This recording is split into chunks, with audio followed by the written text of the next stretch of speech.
Imagine a river whose water is whiter than milk, sweeter than honey, and more fragrant than the purest musk.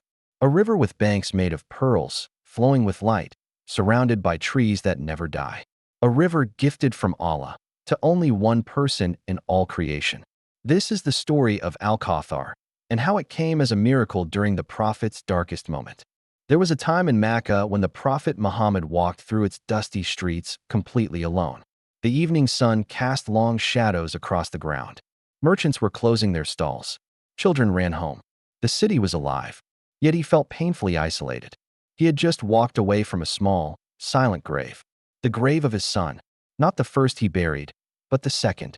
Qasim gone. Abdullah gone. Any parent knows that no pain cuts deeper, and the most gentle of all men carried that pain quietly in his heart. But instead of receiving sympathy, the cruelty of Quraysh followed him like a shadow. In the corners of the marketplace, they whispered, "Muhammad is Abtar, cut off. His name will die with him. He'll be forgotten." They mocked a grieving father. They mocked a messenger. They mocked a heart that loved them, prayed for them, and wanted nothing but their guidance. And though he did not need their approval, cruelty still hurts. Even the strongest hearts bleed. That night, Mecca was quiet. The Prophet sat in reflection, his heart heavy, but his trust in Allah as firm as ever. Then suddenly, the stillness of the room shifted. A familiar presence filled the air. Gentle, powerful, peaceful. It was Jibril, A.S., descending from the heavens. He brought with him only 3 verses. 3 short verses that hold an entire universe. And he recited, "Indeed, we have already given you Al-Kawthar. Not we will give you, not maybe you will receive, but we have already given you." As if Allah is saying, before they insulted you, before they mocked you, before you felt pain, we had already honored you with something beyond imagination. What is Al-Kawthar? It is a river in paradise, unlike anything the human mind can ever truly imagine. Its water is whiter than milk, sweeter than honey, colder and purer than crystal, more fragrant than musk, but it doesn't just flow. It glows. The river shimmers with a soft, heavenly light, a light that seems alive, as if the water itself is remembering the one who gifted it. Every ripple sparkles like diamonds dancing under moonlight. The Prophet said, "Its banks are domes of hollow pearls." So imagine arches and terraces made entirely of glowing pearls. Trees lean over the river with branches full of fruits that shine like gems, ruby red, emerald green, sapphire blue. The ground beneath your feet is pure musk, softer than clouds. Along the river are cups, made of gold, made of silver, arranged perfectly, as numerous as the stars in the night sky.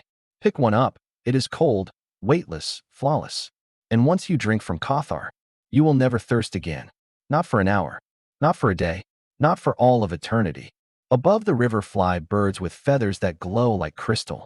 Their songs are sweeter than anything ever heard on earth. The air carries the fragrance of paradise. Every breath feels like peace entering your soul. This is the river Allah gave his beloved Prophet. This is Al-Kawthar. Allah then revealed, "So pray to your Lord and sacrifice." A reminder that honor comes from worship, not from wealth, sons, or status. And then, indeed, your enemy. He is the one cut off. Not the Prophet. Do not show his face. Cover the face with ray of light so it won't be obvious. Today, his name is called across every continent. His message has reached every corner of the earth.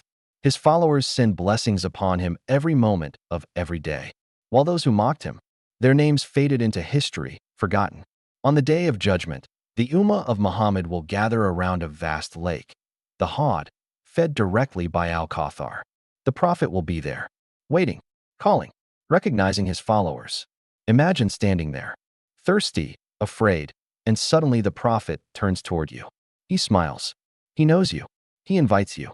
And with his blessed hand, he gives you a drink from Kawthar.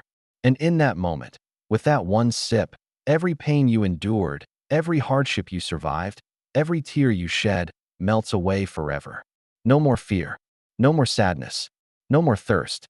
Eternal peace begins with that one drink. Surah Al-Kawthar is not just 3 short verses. It is a promise, a healing, a victory, a gift, a reminder that Allah honors the patient, the sincere, the loyal. May Allah make you and me among those who drink from the hand of the Prophet. Do not show his face. Cover the face with ray of light, so it won't be obvious. At the Kawthar, never to feel thirst again. Amin. Before you go, if this story touched your heart, please like, comment, and subscribe. Every interaction helps spread more reminders, more guidance, and more light. May Allah make this a source of reward for you. Thank you for being part of this journey.